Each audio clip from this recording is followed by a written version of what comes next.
రామాయ నమః శ్రీమతే రామానుజాయ నమః. భద్రాచల క్షేత్రంలో శ్రీ సీతారామచంద్ర స్వామి వారి దేవస్థానంలో శ్రీకారం చుట్టారు మనకి పునరుద్ధరణ కార్యక్రమాలకు శ్రీరామనవమి రోజు.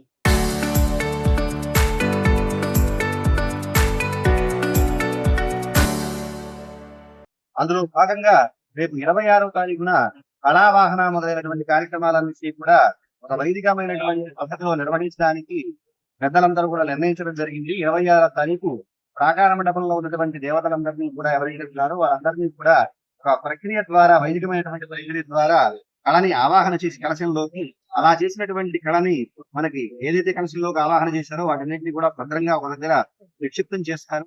అలాగే ఈ విగ్రహాలన్నింటినీ కూడా ఒక భద్రంగా ఒక దగ్గర భద్రపరచడం జరుగుతుంది. బాలాలయంగా చెప్పబడేటువంటి విధానంలో ఆ కార్యక్రమం అంతా జరగనున్నది.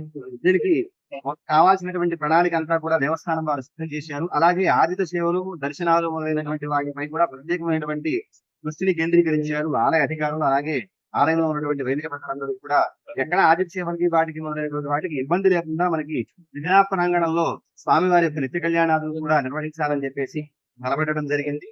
అందులో భాగంగా కావాల్సినటువంటి ఏర్పాట్లన్నీ కూడా దేవస్థానం వారు నిర్వహిస్తున్నారు.